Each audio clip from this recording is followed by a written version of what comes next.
ناظرین کرام، ایک دفعہ حضرت لال شہباز قلندر رحمۃ اللہ علیہ کہیں تشریف لے کے جا رہے تھے کہ اچانک آپ کو راستے میں ایک بندر والا مداری دکھائی دیا جو کہ کھیل تماشے دکھا رہا تھا۔ حضرت لال شہباز قلندر رحمۃ اللہ علیہ اس کے قریب گئے اور اس سے پوچھا، تم کون ہو؟ کہنے لگا، میں قلندر ہوں۔ اس دور میں تماشا دکھانے والے کو قلندر کہا جاتا تھا۔ اس نے آپ سے بے ساختہ کہہ دیا کہ آپ کون ہیں؟ تو آپ نے بھی مسکرا کر کہا کہ میں بھی قلندر ہوں۔ حضرت لال شہباز قلندر رحمۃ اللہ علیہ مسکرا دیے۔ وہ مداری والا آپ کو مسکراتا دیکھ کر بڑا حیران ہوا کہ آپ اس کی بات سن کر کیوں مسکرائے ہیں۔ وہ آپ سے پوچھ بیٹھا، آپ کون ہیں؟ تو سرکار حضرت لال شہباز قلندر نے فرمایا کہ میں بھی قلندر ہوں۔ وہ مداری کا تماشا دکھانے والا حیران ہوا اور کہنے لگا، آپ کے پاس نہ ریچھ ہے، نہ بندر ہے، نہ ڈگڈگی ہے، آپ کیسے تماشا دکھاتے ہیں؟ لال شہباز قلندر نے فرمایا، پہلے تم تماشا دکھاؤ، اس کے بعد ہم تماشا دکھائیں گے۔ آپ کا یہ فرمان سن کر ریچھ والے نے ڈگڈگی اٹھائی اور بجانے لگا۔ اس کی ڈگڈگی کی آواز سن کر بندریا یا اس کا ریچھ ناچنے لگا۔ اس نے کہا کہ اب آپ دکھائیے کہ ہم بھی تو دیکھیں آپ کون سا تماشا دکھانے لگے ہیں۔ حضرت لال شہباز قلندر اس کی بات سن کر دو درختوں کی ٹہنی پر کھڑے ہو گئے۔ اس سے کہا، نیچے سے گزر جاؤ، مگر یاد رکھنا آگے جا کر واپس مت پلٹنا۔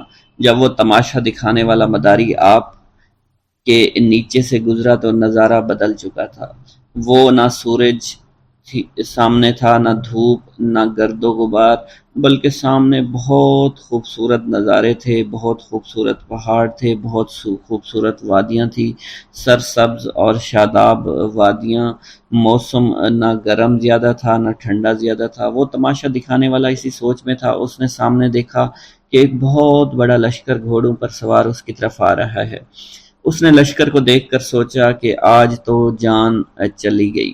بہرحال لشکر اس کے پاس پہنچا، اس میں سے سپہ سالار باہر آیا۔ تماشا دکھانے والا شخص کہتا ہے کہ بادشاہ سلامت، آپ کہاں غائب ہو گئے تھے؟ ہم آپ کو کب سے ڈھونڈ رہے ہیں۔ آپ کی سلطنت آپ کا انتظار کر رہی ہے۔ سلطنت کے لوگ آپ کے انتظار میں ہیں اور ملکہ کا رو رو کر برا حال ہو چکا ہے۔ آپ ہمارے ساتھ چلیے۔ اب وہ تماشا دکھانے والا آدمی گھوڑے پر سوار ہو کر ان کے ساتھ چل دیا۔ جب وہ محل میں پہنچا، عالی شان عمارت دیکھ کر حیران رہ گیا اور حیرانی سے عمارت کو دیکھ ہی رہا تھا۔ جیسے وہ اندر پہنچا، خوبصورت ملکہ اس سے گلہ شکوہ کرتے ہوئے اس سے گلے لگ گئی۔ کہنے لگی، کہاں رہ گئے تھے؟ میں بہت پریشان ہو گئی تھی۔ آپ کے لیے یا سلطنت کے سارے لوگ بہت پریشان ہیں۔ اس انسان کی حیرانگی کا آپ پتہ نہیں تھا۔ وہ حیران تھا، یہ سب ہو کیا رہا ہے؟ یہ خوبصورت وادیاں، یہ خوبصورت محل، خوبصورت ملکہ کس کی ہے؟ یہ مجھے کیوں اپنا سمجھ رہے ہیں؟ اس کے بعد وہ تماشا دکھانے والا آدمی تھوڑی ہی دیر بعد سب کچھ بھول کر شاہی لباس پہن کر تخت پر بیٹھ گیا۔ اس کے بعد وقت گزرتا گیا، بچے ہو گئے، شہزادے اب بڑے ہو گئے، بڑھاپا آ گیا، جسم میں جان، منہ سے ذائقہ چلا گیا، مطلب وہ انسان بڑھاپے کی حد تک پہنچ گیا۔ ایک دن وہی شخص اپنی سلطنت میں دریا کے کنارے بیٹھا سوچ رہا تھا کہ میرے ساتھ کیا ہوا تھا۔ اسی جستجو میں وہ شخص وہاں پہنچا جہاں کہ درخت یا اس کی ٹہنی کے پاس سے وہ گزرا تھا۔ اس نے دیکھا کہ وہ درخت آج بھی وہاں موجود ہے۔ اس کو خیال آیا، چلو دیکھتے ہیں اس کے باہر کیا ہے اور میرے ساتھ آخر ہوا کیا تھا۔ وہ انسان ان درختوں کے نیچے سے جیسے ہی گزرا، وہ سارے کا سارا ماحول پھر سے بدل گیا۔ جو گزرا ہوا وقت تھا وہ واپس آ گیا۔ حضرت لال شہباز قلندر وہاں موجود تھے اور اس کی حالت جو بڑھاپے کی تھی وہ واپس بدل گئی، اور وہ سلطنت، وہ مہارانی، وہ شہزادے سب کے سب پیچھے چھوٹ گئے اور وہ واپس وہیں پر اپنے ریچھ کے پاس پہنچ گئے۔ حضرت لال شہباز قلندر رحمۃ اللہ علیہ اس وقت وہاں موجود تھے۔ وہ ڈگڈگی، وہ گرد و غبار، حضرت لال شہباز قلندر کھڑے ہوئے تھے۔ مداری کو اب ایسا لگا کہ وہ ایک خواب دیکھ رہا تھا، لیکن اس کے ساتھ جو بھی ہوا وہ ایک حقیقت تھی۔ وہ حیران تھا، یہ سب کیا ہوا ہے؟ اس شخص نے جیسے ہی لال شہباز قلندر کو دیکھا تو ان سے پوچھنے لگا، میری سلطنت، میری رانی، میرے شہزادے کہاں چلے گئے؟ لال شہباز قلندر نے مسکرا کر فرمایا، ایک تماشا تم نے ہم کو دکھایا تھا اور ایک تماشا ہم نے تمہیں آج دکھا دیا۔ واللہ عالم۔ ایک دفعہ سیون شریف میں قحط پڑ گیا۔ تمام نہریں سوکھ گئیں، کنویں سوکھ گئے، کھانے پینے کی چیزیں ختم ہو گئیں، لوگ بے حد پریشان ہو گئے، کسی کے زندہ بچنے کی امید نہیں تھی۔ اس مصیبت سے تنگ آ کر لوگ اکٹھے ہوئے، آپ کی خدمت میں حاضر ہوئے اور اللہ تعالیٰ کے حضور دعا کرنے کی درخواست کرنے لگے۔ آپ رحمۃ اللہ علیہ نے لوگوں سے فرمایا، تم سب لوگ اپنے گناہ کی معافی مانگو، میرے پیچھے کھڑے ہو جاؤ۔ تمام لوگ آپ کے پیچھے کھڑے ہو گئے۔ آپ نے اللہ کے حضور عاجزی انکساری کے ساتھ دعا فرمائی۔ ابھی آپ دعا مانگ کر اپنے حجرے میں داخل نہیں ہوئے تھے، اللہ تعالیٰ نے ان کی دعا سن لی اور باران رحمت برسنے لگی۔ ناظرین کرام، جس زمانے میں آپ گرنار میں مقیم تھے، آپ کے گرد حاجت مندوں کا ایک ہجوم سا لگا رہتا تھا۔ یہ زمانے بھر کے ستائے ہوئے بیمار لوگ تھے جنہیں حضرت لال شہباز قلندر رحمۃ اللہ علیہ کے تسکین آمیز کلمات جینے کا حوصلہ دیا کرتے تھے۔ شہر میں ایک دل گرفتہ بھی رہتا تھا جس کا جوان بیٹا گم ہو گیا تھا۔ بیٹی کی جدائی سے اس شخص کی یہ حالت ہو گئی تھی کہ دن رات روتا رہتا تھا۔ عزیز و اقارب اور دوست یاروں سے صبر کی تلقین کے ساتھ ساتھ بیٹے کی موت کا یقین دلانے کی بھی کوشش کرتے تھے کہ اگر وہ زندہ ہوتا تو ضرور لوٹ آتا، یا تو کسی نے اسے قتل کر دیا ہے یا پھر اسے جنگلی جانور کھا گئے ہیں۔ جتنے منہ اتنی باتیں۔ غمزدہ باپ بیٹے کی زندگی سے مایوس ہو چکا تھا، مگر پھر بھی کبھی کبھی اس کے دل میں امید کی ایک لہر اٹھا کرتی تھی، اور وہ اپنی بیوی سے کہتا تھا کہ میرا بیٹا ابھی زندہ ہے، تو دیکھنا ایک دن وہ ضرور آئے گا اور وہ زندہ درگور باپ کے سینے پر سر رکھ دے گا اور ہمارے تاریک مکانوں میں خوشیوں کے چراغ جل اٹھیں گے۔ اب وہ خاتون کیا جواب دیتی؟ اس کی حالت اس کے شوہر سے بھی بدتر تھی۔ بس خاموش نظروں سے اپنے شریک حیات کی طرف دیکھتی رہتی، آنسو بہانے لگتی اور ہمیشہ روتی رہتی تھی۔ ایک دن دوست کے کہنے پر یہ شخص حضرت لال شہباز قلندر رحمۃ اللہ علیہ کی خدمت میں حاضر ہوا اور سارا قصہ بیان کیا۔ آپ رحمۃ اللہ علیہ نے فرمایا کہ تیرے دل کی گواہی سچی ہے، تیرا بیٹا زندہ ہے۔ آپ نے فرمایا اس کو جا کر لانا پڑے گا۔ اگلے دن آپ غمزدہ باپ کے ساتھ سفر پر روانہ ہوئے۔ طویل سفر کے بعد ایک جنگل میں پہنچے، ایک جھونپڑی دیکھی۔ لال شہباز قلندر آدمی کو باہر کھڑا کر کے خود جھونپڑی میں داخل ہو گئے۔ کچھ درویش بیٹھے تھے۔ آپ نے ایک نوجوان درویش کو مخاطب کرتے ہوئے کہا، تم خود کتنے سکون سے بیٹھے ہوئے ہو اور آپ کے والدین آپ کے فراق میں مرے جا رہے ہیں۔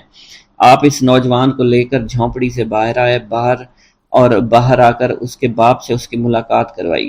والدین بہت خوش ہوئے۔ ماں باپ کی اجازت سے وہ نوجوان حضرت لال شہباز قلندر کی خدمت میں مشغول ہو گیا اور ایک دن ولایت پر فائز ہو گیا۔ ناظرین کرام، جب آپ سیون شریف میں تشریف لائے تو آپ کے گلے میں مستقل طور پر پتھر کا ایک وزنی گلوبند پڑا رہتا تھا۔ ایک چھوٹے چھوٹے خوبصورت تراشے ہوئے قیمتی پتھر لگے۔ آپ کی ایک خاص عادت یہ بھی تھی کہ آپ راستہ چلتے وقت ہمیشہ اپنے سر کو جھکائے ہوئے رکھتے تھے۔ کسی مجلس میں تشریف فرما ہوتے تو گردن خم کیے رہتے تھے۔ روایتوں میں یہ بھی آتا ہے کانوگن نامی محلے کے قریب ایک گلی میں اکثر دین کی تبلیغ کے لیے آپ بیٹھا کرتے تھے۔ اسی محلے میں ایک مشہور ہندو خاندان تھا جن کی عورتیں پردے کی سخت پابندی کیا کرتی تھی، مگر اس خاندان کے ہاں آپ کی بے حد مقبولیت تھی اور آپ کی عقیدت مندی تھی۔ آپ جس بھی گلی میں آ کر بیٹھتے تو ایک عورت اپنے بال کھول کر کھڑکی میں کھڑی ہو جاتی اور گھنٹوں آپ کو دیکھتی رہتی، اسلام کی تبلیغ کی باتیں سنتی رہتی تھی۔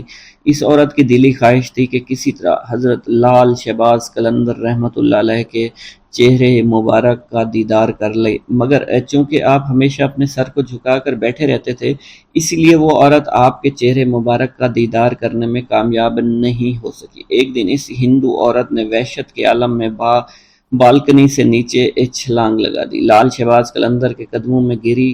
اونچائی سے گرنے کے سبب وہ ہندو عورت شدید زخمی ہو گئی تھی، پس اس نے اسی وقت ایک نظر آپ کے چہرہ مبارک پر ڈالی اور فوت ہو گئی۔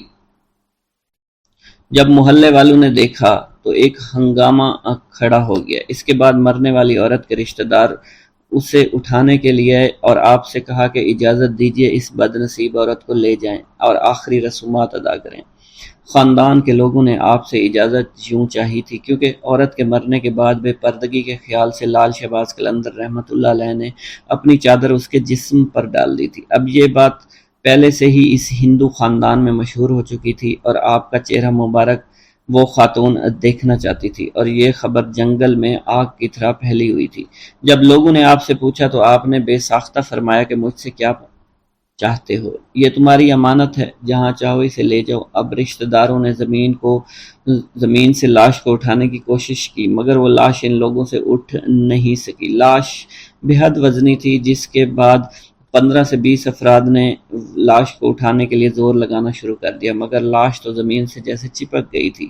حضرت لال شہباز قلندر نے جب ان لوگوں کی پریشانی دیکھی تو لاش کے پاس آ کر فرمایا، اگر تم شہر کے تمام لوگوں کو بھی جمع کر کے لے آؤ تب بھی یہ لاش نہیں اٹھ پائے گی۔ اس عورت کے رشتہ داروں نے یہ سنا تو دنگ رہ گئے۔ پھر ان میں سے ایک نے پوچھا، آخر اس عورت سے کیا گناہ سرزد ہو گیا، اسے حضور معاف فرما دیں تاکہ اسے یہاں سے لے جا سکیں۔ آپ نے جلال کے عالم میں فرمایا، بات ثواب اور گناہ کی نہیں ہے، بات صرف اتنی ہے کہ عورت کے جسم میں جلنا نہیں ہے، یعنی تم لوگ اس کے جسم کو جلا نہیں سکتے۔ ایک نہایت عجیب اور غریب صورتحال پیدا ہو گئی تھی۔ پوچھا، پھر ہم کیا کریں؟ جس پر حضرت لال شہباز قلندر نے سکوت آمیز لہجے میں فرمایا، وعدہ کرو تم سب اسے دفن کرو گے تو یہ لاش اٹھ جائے گی۔ ہندوؤں نے وعدہ کیا، جس کے بعد اس عورت کی ارتھی اٹھنے کی بجائے جنازہ اٹھا۔ اس عورت کو مسلمان طریقے سے دفن کیا گیا۔ اس عورت کی قبر سیون شریف میں آج بھی موجود ہے، جسے ہندو مہذب دنیا کے لوگ دور دور سے دیکھنے آتے ہیں۔ آج بھی سیون میں آتے ہیں اور اس کے موقع پر جو مہندی اٹھتی ہے اس عورت کی قبر سے اٹھائی جاتی ہے اور مختلف علاقوں سے گزرتی ہوئی حضرت لال شہباز قلندر رحمۃ اللہ علیہ کی درگاہ پر آتی ہے۔ حضرت لال شہباز قلندر کے نام سے دولت پانے والی بزرگ ہستی کا نام ان کے والد ماجد نے سید عثمان رکھا تھا، مگر بعد میں انہوں نے لال شہباز قلندر رحمۃ اللہ علیہ کے نام سے اس دنیا میں شہرت پائی۔ آپ کی ولادت آذربائیجان کے گاؤں عمر بند میں ہوئی۔ آپ کا سلسلہ نسب حضرت امام جعفر صادق رضی اللہ تعالیٰ عنہ سے جا ملتا ہے۔ جس طرح ہندوستان میں حضرت خواجہ غریب نواز معین الدین چشتی اجمیری رحمۃ اللہ علیہ کی وجہ سے اجمیر کو خاص شناخت حاصل ہوئے، اسی طرح سندھ میں سیون شریف کو حضرت لال شہباز قلندر رحمۃ اللہ علیہ کی وجہ سے غیر معمولی عظمت حاصل ہے۔ پیارے دوستو، اسلام کا پیغام ان لوگوں کے سر جاتا ہے جو اسلام کی ترویج کا کام کیا کرتے تھے، جنہوں نے مشرق وسطیٰ کے علاقے سے اس وقت بر صغیر کا رخ کیا جب مسلمان حملہ آوروں نے بر صغیر کے علاقے فتح کرنا شروع کر دیے تھے۔ مسلمان حملہ آوروں کے ہاتھ میں تلوار تھی اور پشت پر ہزاروں سپاہی ان کے پشت پر تھے، یہاں تک کہ انہوں نے اپنے زور بازو پر بر صغیر کے بیشتر علاقوں کو فتح کر لیا، یہاں اپنی عملداریاں قائم کی۔ اسلام اس خطے کے لیے ایک نیا مذہب تھا، اور جس طرح سے مسلمان حملہ آور یہاں وارد ہوئے تھے، مقامی لوگوں کے ذہنوں میں اسلام کی شکل پرتشدد مذہب کے طور پر بن چکی تھی۔ بعد میں اسی اسلام کا پیغام بر صغیر کے دور دراز علاقوں تک پہنچا، اور کم و بیش ہر علاقے کے لوگوں نے اس پیغام کا اثر قبول بھی کیا۔ اس پیغام کے اثر پذیری کا سہرا حملہ آوروں کے سروں کے ساتھ ساتھ صوفیوں، درویشوں اور عالموں کے ہاتھ بھی جاتا ہے، جو مشرق وسطیٰ کے علاقوں سے ہجرت کر کے نسبتاً نئی زمین پر آ کر آباد ہونا شروع ہو گئے تھے۔ یہ بزرگ دراصل مٹی ہوئی ہستیوں کے مالک تھے۔ ان کا رہنا سہنا نہایت عاجزانہ تھا، جہاں بھی انہیں جگہ ملتی بیٹھ جاتے، پیار و محبت، امن و دوستی اور احترام کی باتیں شروع کر دیتے۔ مقامی لوگوں نے ان بزرگوں کی ذات میں ایک خاص قسم کی کشش محسوس کی اور دھیرے دھیرے ان کے پاس جمع ہوتے چلے گئے۔ یہ زیادہ تر ایسے لوگ تھے جو برسوں سے نظر انداز ہوتے چلے آ رہے تھے، کبھی دھرم کی بنیاد پر، کبھی ذات پات کی بنیاد پر، کبھی قبیلے کی بنیاد پر۔ ان دھتکارے ہوئے لوگوں نے جب اپنے لیے پیار، محبت، امن، دوستی، احترام کے الفاظ سنے تو انہیں یہ بے حد میٹھے لگے۔ ان کے کان ہزاروں سالوں سے یہ بول سننے کو بےتاب تھے، بس پھر کیا تھا، ان بزرگوں کے آشیانے آباد ہوتے چلے گئے اور یوں اسلام کے پیغام نے برِ صغیر کی زمین میں جڑیں پکڑنا شروع کر دی۔ انہی ہستیوں میں ایک بزرگ سید عثمان مروندی بھی تھے، جن کا اصل نام سید عثمان تھا اور دنیا انہیں لال شہباز قلندر کے نام سے جانتی ہے۔ وہ مشرق وسطی کے علاقے مروند میں پیدا ہوئے۔ یہ موجودہ افغانستان کے علاقے قندھار کا قریبی علاقہ تھا، مگر آج کل پیارے دوستو یہ آذربائیجان میں شامل ہے۔ ان کے آباء و اجداد عراق سے ہجرت کر کے افغانستان میں آباد ہو گئے تھے۔ سید عثمان نے 7 سال کی عمر میں قرآن پاک حفظ کر لیا۔ جب ان کا میلان طریقت و معرفت کی طرف ہوا تو انہوں نے مروان سے مختلف علاقوں کا سفر شروع کیا۔ انہوں نے حجاز، عراق، ایران، افغانستان، ہند، مکران، ملتان اور جوناگڑھ کے سفر بھی اختیار کیے۔ بالآخر حضرت بو علی شاہ قلندر کے کہنے پر سندھ میں سکونت اختیار کی۔ 1274 عیسوی میں اپنی وفات تک سیون شریف میں ہی مقیم رہے۔ حضرت لال شہباز قلندر ایک بہترین شاعر، الحاد دان اور فلسفی بھی تھے۔ آپ کو عربی، فارسی، پشتو، پنجابی، ترکی، سندھی، ہندی اور سنسکرت سمیت کئی زبانوں پر عبور حاصل تھا۔ آپ کا شجرہ نسب حضرت امام جعفر صادق رحمۃ اللہ علیہ سے جا ملتا ہے۔ ہندو لال شہباز قلندر کو جھولے لال بھی کہتے ہیں۔ اس کی وجہ یہ ہے کہ جھولے لال کی نسبت دریائے سندھ ہے اور ہندوؤں کی جانب سے انہیں دریاؤں کے بھگوان ورن کا سندھ میں آنے والا اوتار قرار دیا جاتا ہے۔ زیادہ تر مسلمان جھولے لال کو حضرت خواجہ خضر بھی قرار دیتے ہیں، جن کے بارے میں مانا جاتا ہے کہ وہ دریاؤں اور سمندروں میں سفر کرنے والوں کی عقیدت اور رہنمائی فرماتے ہیں۔ مچھیرے حضرات اس بزرگ سے بہت زیادہ عقیدت رکھتے ہیں۔ انہیں زندہ پیر، شیخ طاہر، خواجہ خضر، اڈیرو لال اور امر لال بھی کہا جاتا ہے۔ مختلف تاریخی حوالوں کے مطابق یہ بزرگ یہاں پر 17ویں صدی میں رہا کرتے تھے۔ ٹھٹھا کے ظالم حکمرانوں میں میرک شاہ نے ہندوؤں کو زبردستی مسلمان کرنا چاہا تو ہندو دریائے سندھ کے کنارے آ گئے اور دریا سے مدد مانگی کہ انہیں نجات دلائے۔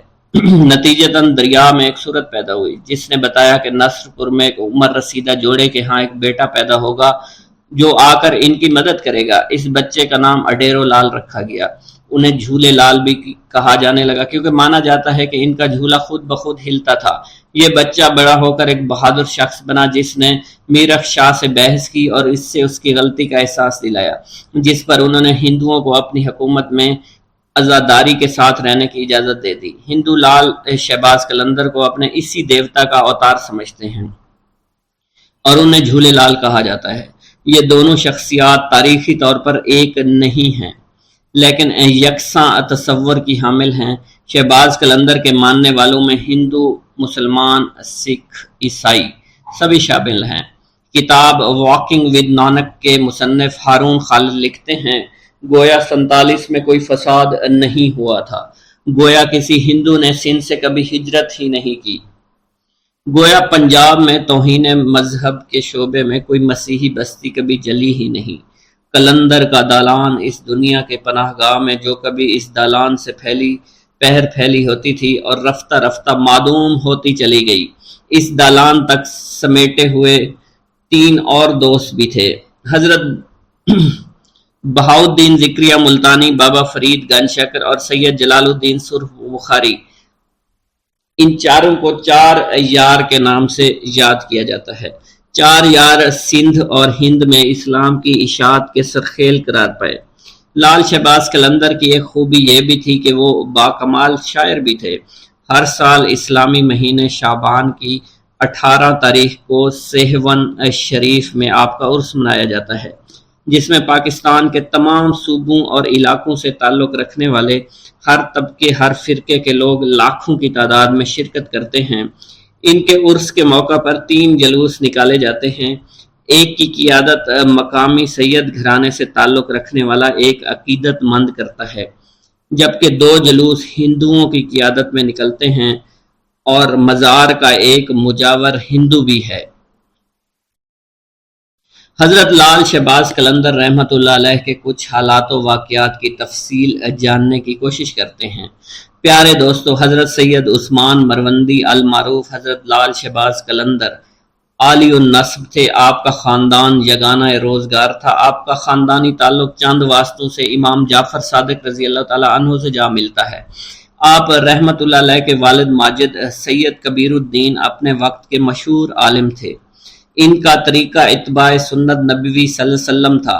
حضرت سید عثمان مروندی اپنے خاندانی اعتبار سے اونچی نسبت رکھتے تھے، اس لیے صالحت سخاوت کے بہت سے خصائص ان کے خاندان میں منتقل ہو گئے تھے۔ ایک روایت کے مطابق آپ کے والد کا نام سید ابراہیم بن کبیر الدین ہے، جن کی ولادت جمادی الثانی میں مروان میں ہوئی۔ وہیں آپ رحمۃ اللہ علیہ نے زندگی کا بیشتر حصہ گزارا۔ سید ابراہیم کبیر الدین کا نسبی تعلق جو کہ سادات خاندان سے تھا، اس لیے لوگ ان کی بے پناہ عزت اور بے پناہ احترام کیا کرتے تھے۔ آپ کی طبیعت میں یاد الہی کے جذبات بے حد نمایاں تھے۔ جوانی کی ابتدائی ایام میں آپ کی سوچ پر یہ امر غالب تھا کہ شادی کیے بغیر زندگی کو راہ حق کی طرف لگا دیا جائے، اس لیے کہا جاتا ہے کہ آپ شادی سے گریزاں تھے۔ پیارے دوستو، سید عثمان مروندی المعروف حضرت لال شہباز قلندر کی والدہ حاکم مروان سید سلطان شاہ کی دختر تھیں۔ آپ بڑی نیک اور عبادت گزار خاتون تھی۔ طبیعت میں درویشی اور قناعت پسندی تھی۔ ایک روایت یوں بھی ملتی ہے کہ آپ کی والدہ پردہ شب کی تاریکی میں بیٹھ کر رویا کرتی تھی، فرماتی تھی کہ اللہ کے خوف سے رونے والا دوزخ میں کبھی نہیں جائے گا۔ ان کی ذات خشیت الہی کا سرچشمہ تھی۔ رات کا اکثر حصہ عبادت میں گزارتی تھی۔ اس ماں کی گود کا لال جب جذب و جلال کا جوہر بن کر سہون پہنچا تو اس کی تابناکی کئی نگاہوں کو خیرہ کر رہی تھی۔ سلطان شاہ حاکم مروند کی یہ صاحبزادی اپنے شوہر سید کبیر کے جذب متصرف کی تاثیر سے اپنے وقت کی زاہدہ اور عابدہ خاتون کہلائیں۔ کہا جاتا ہے کہ آپ کی والدہ کا وصال مروان میں ہوا اور وہیں آپ رحمت اللہ علیہ کو دفنایا گیا۔ پیارے دوستوں، منقول ہے لال شہباز قلندر کے والد سید ابراہیم کبیر الدین رحمت اللہ علیہ بعض اوقات مقدس مقامات کی زیارت کے لیے سفر اختیار کیا کرتے تھے۔ ایک دفعہ کا ذکر ہے، حضرت سید ابراہیم کبیر الدین رحمت اللہ علیہ سید الشہداء امام حسین رضی اللہ تعالیٰ عنہ کی زیارت کے لیے کربلا معلیٰ گئے تو آپ کو ان کی طرف سے سلام کا جواب عنایت ہوا اور آپ کو وہ جگہ دکھائی گئیں جہاں شہدائے کربلا مدفون تھے۔ اس وقت جو زیارت کرنے لوگ آتے تھے وہ آپ سے ہی وہی جگہ معلوم کرنے کے لیے وہاں ان شہداء کے لیے فاتحہ پڑھتے تھے۔ ایک دن حضرت امام حسین رضی اللہ تعالیٰ عنہ سے آپ کو یہ بشارت ہوئی کہ ہم آپ کو وہ باز دیتے ہیں جو ہمیں اپنے نانا حضرت محمد مصطفیٰ صلی اللہ علیہ وسلم نے بطور انعام عطا کیا تھا۔ بعد میں آپ رحمت اللہ علیہ کے قلندر لال شہباز کی صورت میں ایک عالی مرتبت فرزند عطا ہوا۔ پیارے دوستو، تاریخ سندھ میں لکھا ہے، ایک رات خواب میں حضرت لال شہباز قلندر کی روح پاک نے اپنے والد محترم سے کہا کہ آپ شادی کریں، آپ سے میرا ظہور ہوگا۔ آپ کے والد نے جواب دیا، جنت سے باہر آنا افضل ہے۔ اس پر لال شہباز قلندر نے جواب دیا، ہاں، دنیا میں ظہور ہونا احسن ہے۔ پیارے دوستو، جب حضرت سید ابراہیم کبیر الدین کو یہ اشارہ ملا تو آپ رحمت اللہ علیہ نے نکاح کرنے کی خواہش کا اظہار کیا۔ ان دنوں مروند کا حاکم سید سلطان شاہ تھا، اس کی بیٹی نیک خاتون تھی۔ اس نے بیٹی سید ابراہیم کبیر الدین کے نکاح میں دے دی۔ شادی کے موقع پر شہر میں بہت خوشی منائی گئی۔ ازدواجی زندگی میں منسلک ہونے کے بعد زندگی کا بیشتر حصہ آپ نے اپنے آبائی وطن میں گزارا۔ پیارے دوستو، کہا جاتا ہے ابراہیم کبیر الدین کی زندگی کے شب و روز مروند میں گزر رہے تھے۔ آخر ایک وقت آیا کہ زوجہ محترمہ کا انتقال ہو گیا۔ زوجہ کی وفات کے بعد سید ابراہیم کربلا تشریف لائے۔ وہیں آپ کا مزار شریف حضرت امام حسین رضی اللہ تعالیٰ عنہ کے روضہ اطہر میں سید ابراہیم جوابی یا ابراہیم مجاب کے نام سے مشہور و معروف ہے۔ پیارے دوستو، لال شہباز قلندر کی پیدائش کے بارے میں کہا جاتا ہے کہ آپ مروند میں ہی سید ابراہیم کبیر الدین کے گھر میں پیدا ہوئے۔ آپ کی پیدائش کے بارے میں یہ بھی روایت مشہور ہے، جب آپ کے والد سید ابراہیم کبیر الدین کی شادی ہو گئی تو آپ 40 روز تک اپنی زوجہ محترمہ کے پاس نہ گئے۔ جب 40 روز گزر گئے تو حق زوجیت کے لیے اپنی زوجہ محترمہ کے پاس آئے۔ کسی نے آپ سے اس بارے میں پوچھا تو فرمایا، شادی کے روز میں نے راستے میں چنے کا ایک ٹکڑا زمین پر پڑا ہوا دیکھا تو میں نے اسے کھا لیا، جس کا نتیجہ یہ ہوا کہ 40 روز تک اس ٹکڑے کا اثر میرے بدن میں رہا۔ جب کہ وہ اثر ختم ہوا تو میں نے اپنے گھر کی راہ لی۔ اس قدر نیک اور پاک باز ہستی کی پشت مبارک سے حضرت لال شہباز قلندر رحمۃ اللہ علیہ اپنی والدہ محترمہ کی جانب منتقل ہوئے۔ پھر وہ مبارک گھڑی آ گئی جب آپ کی ولادت باسعادت ہوئی۔ آپ رحمۃ اللہ علیہ کے والد محترم سید ابراہیم کبیر الدین آپ کی ولادت پر بہت خوش ہوئے۔ حضرت لال شہباز قلندر کی سن ولادت کے بارے میں مختلف اختلاف پایا جاتا ہے۔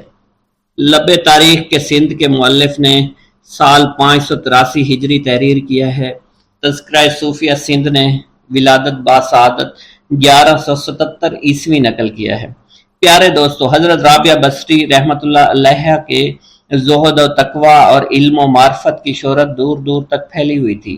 لوگ دور سے آپ کی خدمت میں کسب فیض کے لیے حاضر ہوا کرتے تھے۔ ایسی ہی باکمال ہستی کے بارے میں راوی بیان کرتے ہیں کہ لال شہباز قلندر جب اپنی والدہ ماجدہ کے بطن میں تھے تو ایک رات خواب میں رابعہ بصری رحمۃ اللہ علیہ کا دیدار حاصل ہوا۔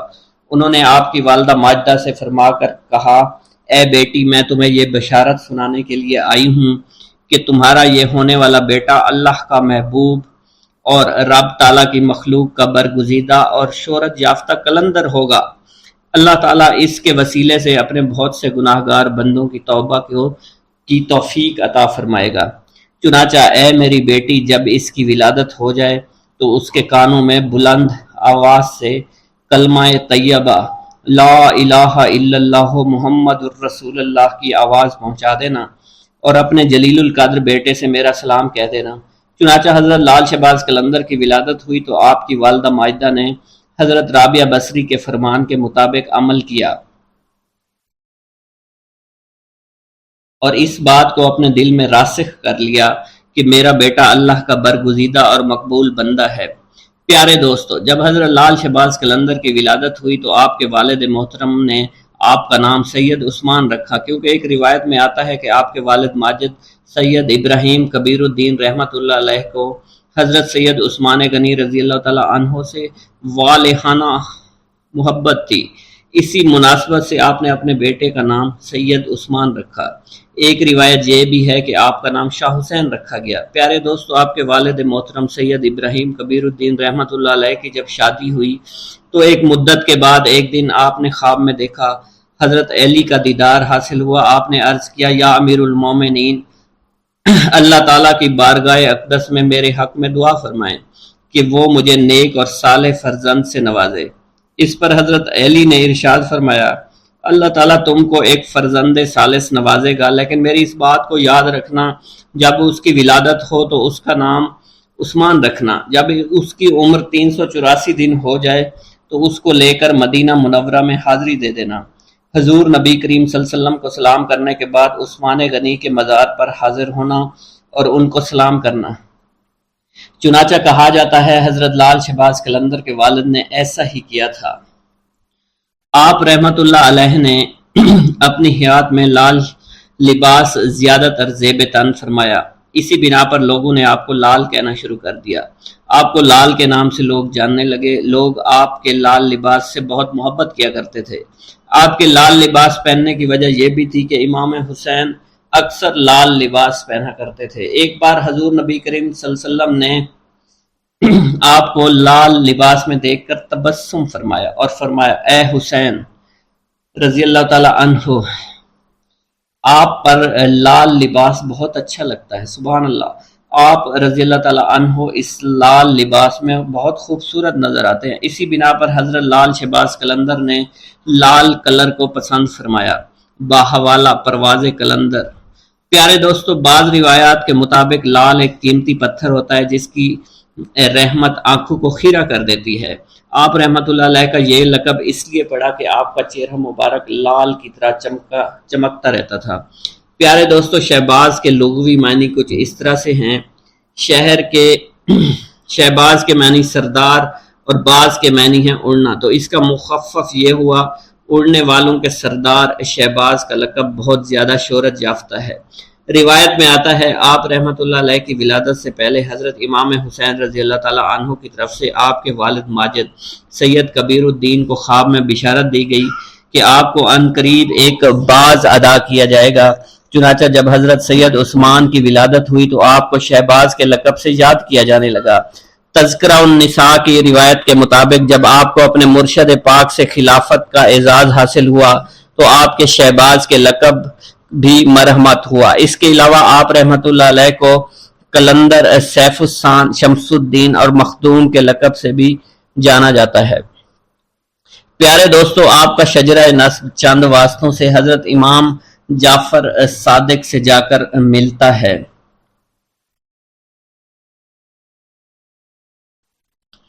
حضرت لال شہباز قلندر کا ملتان میں قیام۔ ملتان میں قیام کے دوران چونکہ ماہ رمضان کا مہینہ تھا تو ایک جگہ افطاری کا وقت قریب ہو گیا۔ سب نے مشورہ کیا کہ افطاری اسی جگہ پر کی جائے۔ چونکہ افطاری میں کافی وقت تھا تو آپ کے ساتھیوں میں سے کوئی پانی لینے کے لیے چلا گیا، کوئی جنگل میں لکڑیاں اکٹھی کرنے کے لیے چلا گیا۔ تھوڑی سی گندم آپ کے پاس موجود تھی جو حضرت لال شہباز قلندر رحمۃ اللہ علیہ نے پسوانے کے لیے رکھی ہوئی تھی۔ آپ اس گندم کو لے کر روانہ ہوئے۔ اس دور میں روایت کے مطابق یہ تھا کہ گھریلو عورتیں معاوضہ لینے کے بدلے میں گھر کی چکی میں گندم پیس دیا کرتی تھی۔ حضرت لال شہباز قلندر اس مقصد کے تحت ایک گھر کے قریب پہنچے جہاں پر آپ نے دیکھا ایک عورت اپنے گھر میں گندم پیس رہی تھی۔ اس عورت نے جب لال شہباز قلندر کو دیکھا تو وہ آپ کے حسن و جمال پر مائل ہو گئی، آپ پر دیوانہ وار عاشق ہو گئی۔ حالانکہ وہ عورت شادی شدہ تھی مگر پھر بھی اس کی نیت میں فطور آ گیا۔ وہ وہاں سے اٹھی، دروازے پر آ کر آپ سے پوچھنے لگی، آپ کس مقصد کے تحت میرے دروازے پر کھڑے ہیں؟ آپ نے اپنی گندم اس عورت کے حوالے کر دی اور کہنے لگے کہ میں آپ سے یہ گندم پسوانا چاہتا ہوں۔ وہ عورت گندم لے کر اپنے صحن میں واپس آ گئی اور گندم پیسنے لگی، لیکن اس عورت کی نیت بہت خراب تھی۔ اس نے گندم پیستے وقت لال شہباز قلندر کی طرف دیکھنا شروع کیا اور مسکرا کر بار بار آپ کی طرف متوجہ ہونے لگی۔ پیارے دوستو، یہ دیکھ کر حضرت لال شہباز قلندر نے عورت کی طرف کوئی توجہ نہیں دی اور سر جھکا کر آپ کے اللہ تعالیٰ کے ذکر میں مشغول ہو گئے۔ عورت بدستور للچائی نظروں سے آپ کی جانب دیکھتی رہی۔ اس کے ضبط کا بندھن اب ٹوٹ چکا تھا۔ لال شہباز قلندر عورت کی اس بری نیت کو دیکھ کر اٹھے، گندم وہیں چھوڑ کر گھر سے باہر جانے لگے۔ وہ عورت چونکہ بدکار تھی فوراً ہی سمجھ گئی کہ یہ درویش اب ہاتھ سے نکلنے والا ہے۔ چنانچہ اس نے آگے بڑھ کر آپ کا دامن پکڑ لیا اور زبردستی کرتے ہوئے آپ سے کہنے لگی، اگر آپ نے میری بات نہ مانی تو میں شور مچا دوں گی اور الزام لگا دوں گی۔ حضرت لال شہباز قلندر رحمۃ اللہ علیہ نے اس عورت کو سمجھاتے ہوئے کہا کہ تم ایک شادی شدہ عورت ہو، تمہارے لیے اپنے شوہر کے علاوہ کسی غیر مرد کی طرف بری نگاہ سے دیکھنا بھی بالکل حرام ہے۔ میں اس وقت روزے سے ہوں، مجھے تنگ نہ کرو، مجھے گناہ کی طرف رغبت مت دلاؤ۔ پیارے دوستو، آپ اس عزم کے ساتھ اس عورت سے بات کر رہے تھے اور اسے گناہ سے بچنے کی تلقین فرما رہے تھے، لیکن اس عورت پر شیطان پوری طرح سے غالب تھا، ہوس میں بالکل اندھی ہو چکی تھی۔ اس نے جب دیکھا کہ آپ کسی طرح اس کے قابو میں نہیں آ رہے تو اس نے غصے میں آ کر چور چور کا شور مچانا شروع کر دیا۔ پیارے دوستو، عورت کا شور سن کر ارد گرد کے گھروں سے لوگ دوڑتے چلے آئے، مجمع لگ گیا، سب لوگ اس سے پوچھنے لگے، بی بی کیا ہوا؟ عورت نے انہیں سارا واقعہ بیان کر دیا۔ چنانچہ لوگ دونوں کو لے کر شہر کے قاضی کے پاس پہنچ گئے۔ وہاں قاضی نے عورت سے ساری صورتحال پوچھی تو عورت نے وہی بات بتائی جو اس نے اپنے محلے داروں کو بتائی تھی۔ قاضی حضرت لال شہباز قلندر کی طرف متوجہ ہوا تو اس نے آپ کی طرف دیکھا تو اس پر عجیب قسم کا رعب اور دبدبہ طاری ہو چکا تھا۔ اس نے محسوس کیا کہ یہ کوئی نیک انسان ہے۔ آپ کے چہرے سے شرافت ٹپک رہی تھی، اس لیے قاضی نے بڑے مؤدبانہ انداز سے کہا، اے آدمی، اس عورت نے تم پر بڑا ہی گھناؤنا الزام لگایا ہے، تم اس کے جواب میں کیا کہنا چاہتے ہو؟ یہ الزام ایسا ہے کہ سوائے گواہ پیش کرنے کے کوئی صورت نہیں آتی۔ تب حضرت لال شہباز قلندر رحمۃ اللہ علیہ نے بڑے اعتماد اور تسلی سے جواب دیا، اے قاضی، اللہ نقائص سے پاک ہے اور اللہ ہی کی ذات ہے، کسی کے عیب کو ظاہر کرنا کوئی اچھی بات نہیں۔ اگر اس بات پر اصرار کرتے ہیں کہ میں اپنی صفائی میں گواہی پیش کروں تو میرا گواہ اس عورت کا شیرخوار بچہ ہے جو اس وقت جھولے میں لیٹا ہوا ہے اور وہاں پر سب کچھ دیکھ رہا تھا۔ تمام لوگ آپ کی یہ بات سن کر حیران ہوئے۔ قاضی کہنے لگے کہ یہ کیسے ممکن ہے، ایک شیرخوار بچہ گواہی دے گا؟ یہ تو ابھی بول بھی نہیں سکتا۔ آپ قاضی کی بات سن کر فرمانے لگے، جہاں تک اس بچے کے کلام کی بات ہے تو اس بچے سے وہی کلام کرائے گا جس نے بچپن میں حضرت عیسیٰ علیہ السلام سے کلام کرایا تھا۔ پیارے دوستو، قاضی آپ رحمۃ اللہ علیہ کا یہ جواب سن کر ہکا بکا رہ گیا۔ تمام حاضرین بھی ساری کارروائی دیکھ رہے تھے، وہ بھی حیران تھے۔ اب قاضی نے بچے کے باپ کو حکم دیا کہ وہ بچہ لے کر اس کے سامنے آئے۔ چنانچہ لال شہباز قلندر نے بچے کو دیکھ کر اس سے مخاطب کرتے ہوئے کہا اور فرمانے لگے، اے معصوم بچے، وہ ذات باری تعالیٰ جس نے حضرت عیسیٰ علیہ السلام کو کلام کرنے کی قوت عطا فرمائی تھی، تم اس وحدہ لا شریک کو حاضر و ناظر جان کر گواہی دو کہ جس وقت میں تمہارے گھر میں موجود تھا تو تم نے اس وقت اپنی آنکھوں سے کیا دیکھا تھا اور ہمارے درمیان کیا گفتگو ہوئی تھی۔ پیارے دوستو، اللہ کی قدرت کاملہ اور لال شہباز قلندر کی کرامت ملاحظہ فرمائیے کہ وہ شیر خوار بچہ اپنے باپ کی گود میں سے بولا، اس نے جو کہا اور جو کچھ بھی کیا ہے یہ نیک آدمی کہہ رہا ہے بالکل سچ ہے، اور یہ میری ماں جھوٹ بول رہی ہے، میری ماں جھوٹی ہے، اصل خطا کار میری ماں ہے۔ اس نے بری نیت سے اس شخص کے دامن کو کھینچا تھا۔ پیارے دوستو، بچے کے منہ سے یہ الفاظ سننے تھے کہ وہاں موجود تمام لوگوں پر ایک دم سے لرزہ طاری ہو گیا۔ وہ حیران اور پریشان حیرانی کے سمندر میں بالکل گم ہو چکے تھے۔ قاضی صاحب بھی اس سب واقعہ سے بہت حیران اور پریشان ہو گئے۔ یہ دیکھ کر قاضی اپنی جگہ سے اٹھا اور لال شہباز قلندر کے ہاتھوں کو بوسہ دے دیا۔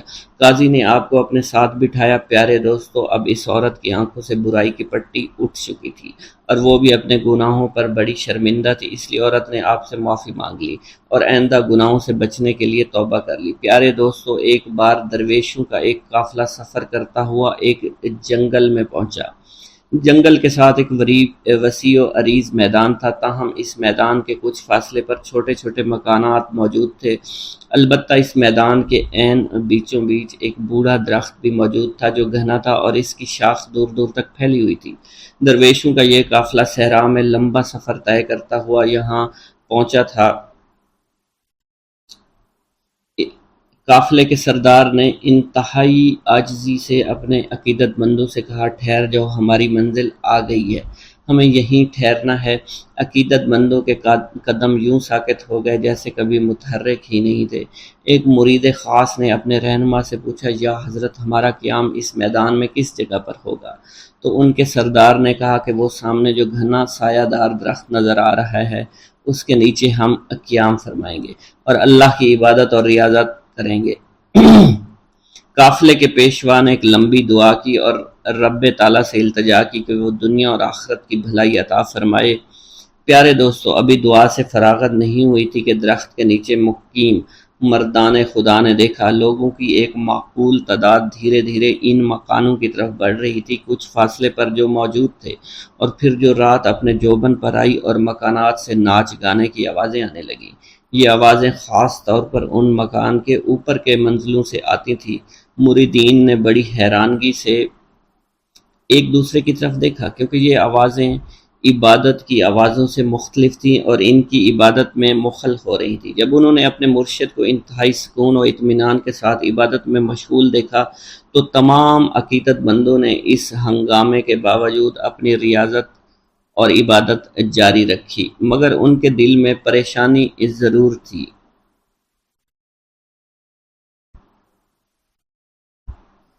آدھی رات کے بعد سب آہستہ آہستہ واپس جانے لگے، شور شرابہ تھم گیا، ناچ گانے کی آوازیں دم توڑ گئیں۔ یوں رات تمام عقیدت مندوں نے نماز فجر انتہائی سکون اور اطمینان کے ساتھ ادا کی اور اللہ تعالیٰ سے التجا کی، اے رب کائنات، مکانوں کے رہنے والے بھٹکے ہوئے لوگ محسوس ہوتے ہیں اور انہیں ہدایت کی راہ سے آشنا کر دے، ہمیں ذکر و فکر کے دوران سکون و اطمینان عطا کر، بے شک تو ہر چیز پر قدرت رکھتا ہے اور جسے چاہے ہدایت دے، فیض یاب کرنا تیرا ہی کام ہے، اور تیری مرضی اور تیری منشا کے بغیر کسی کو ہدایت مل ہی نہیں سکتی۔ پیارے دوستو، جب سورج نے اپنی حرارت سے زمین کو گرمانا شروع کیا تو ان مکانوں کے مکین باہر نکلنا شروع ہوئے۔ تو مردان درویش میں سے 2 آدمی ان کے پاس گئے تاکہ پتہ کر سکیں کون لوگ ہیں، ان کا تعلق کس مذہب سے ہے، ان کا معاش کیا ہے۔ معلوم ہوا کہ وہاں پر زیادہ تر ہندوؤں کی تعداد تھی، جن میں کثیر تعداد بازاری عورتوں کی تھی جن کا ذریعہ معاش ناچ گانا بدکاری تھا۔ وہاں رات ہوتے ہی ادھر ادھر کے عیاش پسند لوگ آ جاتے، گناہوں بدکاریوں کا بازار گرم کرتے اور صبح تک جیبیں خالی کر کے گھروں کو لوٹ جاتے۔ اور یہ صورتحال کئی سالوں سے جاری تھی۔ بازاری عورتوں کی سرپرستی وہاں کے بدگماش ہندو کیا کرتے تھے اور باقاعدہ طے شدہ بھتہ بھی وصول کرتے۔ ان تمام صورتحال کا علم ان مسلمانوں کو ہو گیا جو انتہائی قلیل کردار میں وہاں رہتے تھے، لیکن وہ اس بارے میں کچھ نہیں کر سکتے تھے۔ وہاں کے رہائشی مسلمانوں کو جب اللہ کے ولی کی آمد کا علم ہوا، وہ دوڑے چلے آئے ان کے ڈیرے پر اور ان سے مؤدبانہ درخواست کی، ہم لوگ ان بازاری عورتوں اور ان کے سرپرست ہندوؤں سے بہت تنگ ہیں، ہمارے پاس اتنے وسائل نہیں، ہم یہاں سے چلے جائیں، اگر ہمارا بس چلے تو ہم ایک لمحے کے لیے یہاں نہیں ٹھہریں گے، مگر ہماری تنگ دستی اور ہماری مجبوریاں ہمارے آڑے آ رہی ہیں۔ آپ لوگوں کو ہمارا مشورہ ہے کہ آپ یہاں سے کسی اور جگہ چلے جائیں، کیونکہ یہ جگہ آپ جیسے خدا پرست لوگوں کے قابل نہیں ہے، اور آپ کی کوئی مجبوری بھی نہیں ہے، اور نہ ہی آپ کے آبائی مکانات یہاں موجود ہیں۔ آپ کو جہاں بھی چاہیں آپ ڈیرہ ڈال سکتے ہیں، آپ یہاں پر عبادت ریاضت پرسکون طور پر کبھی نہیں کر سکیں گے۔ ہم خود یہاں پر بہت زیادہ تنگ ہیں، ہم نہیں چاہتے کہ آپ جیسے نیک دل لوگ اس قدر ناپسندیدہ ماحول میں رہیں اور خواہ مخواہ تنگ اور پریشان ہوں۔ آپ کی پریشانی ہم سے دیکھی نہیں جائے گی، ہمیں اس بات کا بہت زیادہ دکھ پہنچے گا۔ پیارے دوستوں، مریدین نے بھی اپنے مرشد سے کسی قسم کے جذبات و احساسات کا اظہار کرنا شروع کر دیا، اور اس طرح کہ یا حضرت اس قدر غیر پاکیزہ ماحول میں ہم اپنی عبادات کیسے کریں گے، اور یہاں کے مسلمانوں کا مشورہ بے انتہائی مناسب اور درست ہے کہ ہمیں یہاں سے کہیں دور چلے جانا چاہیے۔ یہ مشورہ سننے کے بعد مریدین نے کہا کہ مرشد کے چہرے پر جلال اور آنکھوں میں ایک اندھی چمک پیدا ہو گئی۔ انہوں نے پہلے تو اللہ اکبر کا نعرہ لگا، پھر کلمہ استغفار پڑھا، اس کے بعد اپنے عقیدت مندوں سے فرمایا، تم لوگ یہ مت سمجھو کہ ہم یہاں پر عارضی طور پر قیام کرنے کے لیے آئے ہیں، ہم یہاں پر بڑا لمبا عرصہ قیام کریں گے۔ تم لوگ بخوبی جانتے ہو کہ جہاں اندھیرا ہوتا ہے چراغ اور شمع کی ضرورت وہیں پڑتی ہے، اور مسلمان تو شمع کی مانند ہوتے ہیں، ان کی حیثیت چراغ کی طرح ہوتی ہے، اور جہاں اندھیرا نظر آتا ہے وہاں اجالا کرنے کے لیے پہنچ جاتے ہیں۔ ان بھٹکے ہوئے لوگوں کو خدا کی راہ پر لانا ہمارا اولین فرض ہے۔ ہم یہاں کے لوگوں کو ناپاکی سے دور کر کے دم لیں گے، بگڑے ہوئے مردوں عورتوں کی اصلاح کریں گے، اللہ تعالیٰ کی مدد سے اس علاقے کی تمام تر گمراہی کو دور کریں گے۔ وہ دن ضرور آئے گا جب یہاں پاکیزگی کی خوشبو چاروں طرف پھیل جائے گی، وحدانیت کا نور پھیلے گا اور تمام قسم کی خرافات کا قلع کما ہو جائے گا۔ پیارے دوستو، آپ کے بتاتے چلیں کہ ان مرشد کا نام حضرت لال شہباز قلندر تھا، اور وہ سندھ کی دھرتی پر تشریف لائے تھے، اور انہوں نے سندھ کی دھرتی کو تمام برائیوں سے پاک کیا اور اللہ تعالیٰ کی وحدانیت کا نور ہر جگہ پھیلا دیا۔ بسم اللہ الرحمن الرحیم۔ لال شہباز قلندر سندھ میں ہزاروں بزرگان دین، اولیاء اللہ اور صوفیاء کرام نے رشد و ہدایات اور فیوز و برکات کا سلسلہ جاری رکھا۔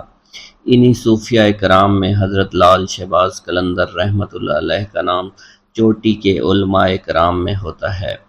پیارے دوستو، روایت میں آتا ہے کہ حضرت لال شہباز قلندر رحمۃ اللہ علیہ نے ظاہری علوم کی تکمیل کے بعد تصوف و معرفت کے علوم حاصل کرنے کے لیے مروان سے سبزوار کا سفر طے کیا، اور وہاں سید ابراہیم ولی جو کہ حضرت امام موسیٰ کاظم رحمۃ اللہ علیہ کی اولاد میں سے تھے، ان کی خدمت میں رہ کر آپ نے معرفت کے اعلیٰ منازل طے کیے۔ آپ رحمۃ اللہ علیہ کے مرشد نے آپ کی صلاحیتوں کو دیکھ کر خلافت کی دستار سے بھی نواز دیا۔ پیارے دوستو، اس کے بعد مختلف اولیاء کرام کے درگاہوں پر حاضری دی آپ رحمت اللہ علیہ نے حج بیت اللہ کیا اور اس کے بعد آپ نے سندھ کے علاقوں کا رخ کیا۔ سندھ کا علاقہ حضرت لال شہباز قلندر کے لیے بالکل انجان تھا۔ آپ یہاں کی زبان اور ثقافت سے واقف نہیں تھے۔ سندھ تشریف لانے کے بعد ایک مقام پر آپ نے قیام کیا اور ایک دن عشاء کی نماز کے بعد ایک بڑا عجیب واقعہ پیش آیا۔ حضرت لال شہباز قلندر نے اپنے عقیدت مندوں کی موجودگی میں قلعہ کی جانب رخ کر کے فرمایا کہ بودلہ اب تم ہمارے پاس چلے آؤ۔ یہ سن کر آپ کے عقیدت مند بڑے حیران ہوئے کہ ہمارے ملک سے کس کو پکار رہے ہیں۔ پیارے دوستو، سکندر بودلہ جو کہ حاکم سیون کی قید میں تھا، کئی مہینے سے اسے دردناک سزائیں دی جا رہی تھی۔ ادھر آپ کی زبان مبارک سے یہ کلمات ادا ہوئے اور ادھر بودلہ کا جسم اچانک زنجیروں سے آزاد ہو گیا۔ بودلہ بڑی حیرانگی میں تھا کہ یکایک زندان کا دروازہ کھل گیا۔ بودلہ کو اپنے مرشد کی آواز سنائی دے رہی تھی۔ بودلے نے بے اختیار نعرہ لگایا، میرا مرشد آ گیا۔ پیارو دوستو، تیزی سے اٹھا اور قید خانے سے باہر کی جانب جو ہے وہ دوڑنے لگا۔ آخر وہ میدان میں پہنچ گیا جہاں لال شہباز قلندر اور ان کے ساتھیوں نے قیام کیا ہوا تھا۔ بودلہ سے مل کر حضرت لال شہباز قلندر نے اپنے مریدین کو بتایا کہ یہ تمہارا بھائی بودلہ ہے۔ اسے حاکم سیون نے بہت تنگ کیا اور اس مظلوم کو ناحق طور پر جیل میں قید رکھا۔ انشاءاللہ حاکم بہت جلد عبرت ناک انجام کو پہنچے گا۔ پیارے دوستو، یہ اس وقت کی بات ہے جب سندھ میں لا قانونیت، ظلم و تشدد ہر طرف عام تھا۔ کوئی کسی کی فریاد نہیں سنتا تھا۔ اس وقت کا مقولہ آج بھی مشہور ہے، اندھیر نگری چوپٹ راج۔ لوگوں کو بے بس اور لاچار دیکھ کر ایک مجذوب جس کا نام سکندر بودلہ تھا، وہ اکثر ایک نعرہ مستانہ لگایا کرتا تھا کہ میرا مرشد آنے والا ہے، ظلم کا زوال ختم ہونے والا ہے۔ سکندر بودلہ سیستان کی پہاڑیوں میں عبادت اور ریاضت کرتا تھا۔ ایک رات سکندر بودلہ نے خواب میں ایسی آواز سنی کہ ایک مرد قلندر آ رہا ہے جو تاریکی کو نور میں بدل دے گا۔ پھر اکثر ان بزرگ کی بات پر یہ کلمات جاری رہتے، میرا مرشد آ رہا ہے۔ پیارے دوستو، اس نعرے کو سن کر شہر کے لوگوں کے دلوں میں یہ دعا اٹھتی تھی کہ خدا کرے کہ ہمارا کوئی نجات دہندہ بڑی جلدی آ جائے، ہمیں راجہ کے ظلم سے بچا لے۔ مجذوب کی آواز ایسی کڑکدار تھی کہ راجہ کے گلے کے دیوار کو چیر کر اندر پہنچ جاتی تھی۔ رات کے اندھیرے اور سناٹے میں یہ پرسوز آواز جو ہے لوگوں کی نیندیں اڑا دیتی تھی۔ شروع میں تو راجہ اور لوگوں نے نعروں کو سن کر نظر انداز کیا، لیکن جب نعروں میں شدت بڑھتی گئی تو وہ بھی حق کے لیے اٹھ کھڑے ہوئے اور فلک شگاف نعروں نے راجہ کو غصہ دلا دیا، بلکہ راجہ خوف زدہ ہو گیا۔ راجہ نے اپنے سپاہیوں کو حکم دیا کہ اس کو فوراً گرفتار کر کے میرے سامنے پیش کیا جائے۔ راجہ کے سامنے سکندر بودلہ کو پیش کیا گیا تو تب بھی آپ کی زبان پر یہی الفاظ ہے، میرا مرشد آنے والا ہے اور ظلم کا زوال ہونے والا ہے۔ راجہ یہ سن کر غضبناک ہو گیا۔ اس نے سکندر بودلہ کو قید کروا دیا، لیکن قید خانے میں اس کے فلک شگاف نعرے بالکل بند نہیں ہوئے۔ راجہ رات بھر عذاب کی آگ میں جلتا رہا۔ صبح ہوئی تو اس نے اپنے وزیروں کو طلب کیا۔ وزیروں نے کہا کہ اس آدمی کی زبان کاٹ دی جائے۔ راجہ نے حکم دیا سکندر بودلہ پر کوڑوں کی بارش کی جائے، اور پھر بھی یہی کہا کرتا تھا کہ میرا مرشد آنے والا ہے اور ظلم کا زوال ہونے والا ہے۔ سکندر بودلہ پر بے انتہا تشدد کیا گیا۔ سکندر بودلہ بار بار بے ہوش ہو جاتا تھا۔ اتنا تشدد کسی دیوار پر کیا جاتا تو وہ بھی بلک اٹھتی۔ راجہ نے دیکھا دیوانہ سکندر بودلہ کڑے پہننے کے بعد جو کہ نہایت آسانی کے ساتھ ان کے پاس پہنچ چکا ہے، تو اس نے اپنے علاقے کو جادوگروں کو طلب کر کے انہیں حکم دیا کہ تم جا کر حضرت لال شہباز قلندر کا مقابلہ کرو۔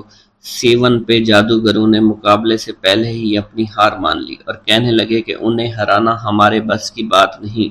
البتہ جادوگروں نے راجہ کو مشورہ دیا، اگر کسی طرح مسلمان درویش کے پیٹ میں حرام غذا داخل کی جائے تو اس کی ساری روحانی طاقت اور شکتیاں ضائع ہو جائیں گی، پھر ہمارے جادو کی طاقت اس پر غالب آ جائے گی۔ راجہ نے ایک روز اس سے حرام جانور کا گوشت پکایا اور پکوان سجا کر مسلمان درویش حضرت لال شہباز قلندر کی خدمت میں بھجوا دیا۔ جب یہ پکوان حضرت لال شہباز کی خدمت میں پیش کیا گیا تو کھانا دیکھتے ہی قلندر رحمت اللہ علیہ کا چہرہ بالکل بدل گیا۔ آپ نے حکم دیا اس پکوان کو اٹھا دیا جائے، اور آپ رحمت اللہ علیہ فرمانے لگے، ہمارا خیال تھا کہ وہ کافر راجہ اتنی نشانیاں دیکھنے کے بعد ایمان لے آئے گا، مگر جس کی تقدیر میں ہلاکت بربادی لکھی جا چکی ہو اسے اللہ کے سوا کوئی نہیں ٹال سکتا۔ آپ کے اس عمل سے لرزہ طاری ہو گیا اور پھر دوسرے لمحے زمین لرزنے لگی۔ سیون شدید زلزلے کی لپیٹ میں آ گیا۔ زمین نے 2-3 کروٹیں لی اور طاقت اور اقتدار کا سارا کھیل اچانک ہی ختم ہو گیا۔ ادھر لال شہباز قلندر کے سامنے کھانے کا خوان الٹا پڑا تھا، ادھر حاکم میں سیون کے قلعے کی بنیادیں الٹ چکی تھی۔ پیارے دوستو، اسی طرح ایک اور روایت میں آتا ہے کہ ایک مجذوب حضرت لال شہباز قلندر کا دیوانہ تھا۔ اس کو ساری دنیا میں حضرت لال شہباز قلندر سے زیادہ کوئی بھی پیار نہیں کرتا تھا۔ بادشاہ اس وقت اس بات سے جلتا تھا کہ میرے خلافت حضرت لال شہباز قلندر کے حق میں نعرے لگانے والا یہ کون ہے؟ اس نے اسے آدمی کو اپنے پاس بلوایا اور اسے حکم دیا کہ کیا تم ہی نعرے لگاتے پھرتے ہو؟ راجہ چوپٹ کو اس مجذوب نے جواب دیا، ہاں میں ہی نعرے لگاتا ہوں، میرا مرشد لال شہباز قلندر ہے۔ یہ کہہ کر اس مجذوب آدمی نے دوبارہ دیوانہ وار اونچی اونچی آواز میں نعرے لگانا شروع کر دیا۔ راجہ چوپٹ نے پوچھا، تمہارا نام کیا ہے؟ اس نے کہا، میرا نام سکندر بودلہ ہے۔ تو راجہ چوپٹ نے کہا کہ قلندر کے حق میں نعرے لگانا بند کرو۔ یہ سن کر بودلہ بہار کی آواز میں مزید شدت آ گئی اور اس راجہ کی بد دماغی اپنے عروج کو پہنچ چکی تھی۔ اس نے حکم دیا کہ مجھ سے بغاوت کرنے کے جرم میں اس آدمی کو ذبح کر کے پکایا جائے اور سب لوگ اس کا گوشت کھائیں۔ بادشاہ کا حکم ملتے ہی اس کے سپاہیوں نے سکندر کو جلا کر قتل کر دیا اور ایک بڑے دیگچے میں ان کا گوشت پکایا گیا اور سب لوگوں نے وہ گوشت کھا لیا۔ پیارے دوستو، ادھر لال شہباز قلندر رحمت اللہ علیہ دیوانہ وار دھمال ڈال رہے تھے۔ حضرت لال شہباز قلندر معمول کے مطابق بودلہ بہار پکار رہے تھے۔ انہوں نے جیسے ان کلمات کو پکارا تو مختلف روایات میں آتا ہے کہ جن جن لوگوں نے حضرت بودلہ کا گوشت کھایا تھا ان پر عجیب و غریب قہر طاری ہو گیا تھا۔ جو بوٹیاں وہ کھا چکے تھے ان کے منہ اور میدوں سے نکل کر لال شہباز قلندر کے پاس آ گئیں۔ ساری بوٹیاں جمع ہونا شروع ہو گئیں۔ جب بوٹیوں کے تمام اعضاء جمع ہو گئے تو ان اعضاء نے ایک جسم کی شکل اختیار کر لی اور اس جسم نے بھی دھمال ڈالنا شروع کر دی۔ تھوڑی دیر کے بعد وہ جسم دوبارہ ٹکڑے ٹکڑے ہو گیا۔ پیارے دوستو، یہ منظر دیکھ کر راجہ گھبرا گیا تو لال شہباز قلندر نے چوپٹ راجہ سے پوچھا، تو نے میرے مرید کو شہید کیوں کیا؟ تو نے ایسا کام کیوں کیا؟ تو راجہ نے گھبراتے ہوئے بولا کہ اس آدمی کو میں نے اس لیے قتل کروایا ہے کیونکہ میرے قلعے کی دیوار میں ایک کھڑکی ہے جہاں اکثر میری بیٹی بیٹھا کرتی ہے، وہ اپنے بالوں کو سنوارتی ہے، اس کے بالکل سامنے یہ آدمی رہتا تھا۔ یہ میری بیٹی کا عاشق ہو گیا، مجھے علم ہوا تو میں نے رسوائی سے بچنے کے لیے اس آدمی کا قتل کرا دیا۔ پیارے دوستو، یہ سن کر لال شہباز قلندر نے راجہ سے کہا، تمہیں اس کا خمیازہ بھگتنا پڑے گا، مگر راجہ لال شہباز قلندر کو دھمکاتے ڈراتے اپنے محل کی جانب چلا گیا۔ پھر لال شہباز قلندر نے اپنے مرید کی یاد میں بے تحاشا روئے۔ آپ نے راجہ چوپٹ کو بد دعا دی جس سے راجہ کا قلعہ ہمیشہ کے لیے الٹ گیا۔